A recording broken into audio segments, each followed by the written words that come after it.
طالبانو ته د امریکا لخوا د نن ورځې تر ټولو بد خبر کنګل شوې پیسې ولې جو بایډن خپل جیب ته اچوي دا او ډېرې نورې خبرې هم دې ویډیو کې کتلی شئ همدارنګه د ویډیو په اخره کې ستاسو کومنټونه هم نشروم نو د ویډیو تر پایه پاتې شئ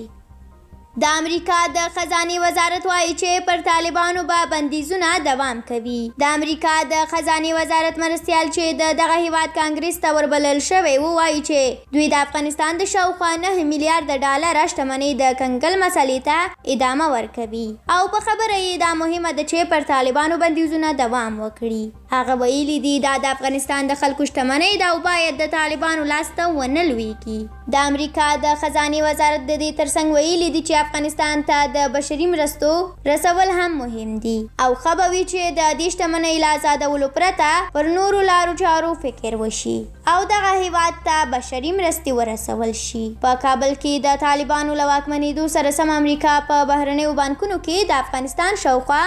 9 میلیارډ شتمنۍ کنګل کړې ده چې له امله یې په افغانستان کې اقتصادي ناورین په رامنځته کېدو دی د یادولو وړ ده چې 1 میلیارډ یورو بشري مرستې اعلان کړي دي چې دا کافي نه دي سرچینه وایي چې له افغانانو سره د خواخوږۍ او په دغه هیواد کې د بشري ناورین د مخنیوي لپاره باید نړیواله ټولنه له دغه هیواد سره د بشري مرستو ترڅنګ د افغانستان میلیارډونه ډالر کنګل شوې شتمنۍ هم آزاده کړي ترڅو اقتصادي ثبات وساتل شي سرچینه کاږي افغانستان په سخت وضعیت کې دی بشري مرستو ته اړتیا لري سوداګر د خپلو کارونو پیلولو ته اړ دي او دغه هیواد سره د بشري مرستو ترڅنګ د افغانستان میلیارډونه ډالر کنګل شوې شتمنۍ هم آزاده کړي ترڅو هلته اقتصادي ثبات وساتل شي بلاخوا نیشنل انټرست نشریې په یو اوږده مطلب کې په افغانستان کې د امریکا فعالیتونو د امریکایي چارواکو څرګندونو او روان وضعیت ته کتنه کړې ده سرچینه کاږي د امریکایي چارواکو له څرګندونو او دغه راز په افغانستان کې له روان وضعیت ښکاري چې په دغه هیواد کې د امریکا جګړه پای ته نه ده رسېدلې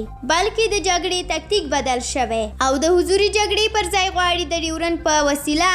خپل هدفونه په نښه کړي نیشنل انټرست د امریکا دغه ډول احتمالي اقدامات غندي او په خبره یې که امریکایي چارواکي په افغانستان کې بله هره ډله مداخله وکړي او یا په نورو د جګړو د دوام په لټه کې وي دا به امریکا او د دوی متحدینو ته نه جبرانېدونکي زیانونه واړوي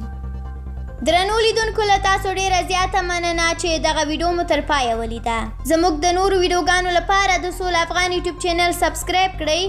اوس هم تاسو د سکرین پر مخ ګڼ شمېر کومنټونه ګورئ چې په بېلابېلو ویډیوګانو باندې راغلي دي که تاسو هم غواړئ ستاسو کومنټونه همداسې ښکاره شي نو د ویډیو د موضوع په اړه خپل نظریات انتقاد پیشنهاد راسره په کومنټ کې شریک کړئ موږ یې هم په پوره حوصله لولو او بیا یې د سکرین پر مخ نشروو تر بیا مو په لوی الله سپارم د خدای په امان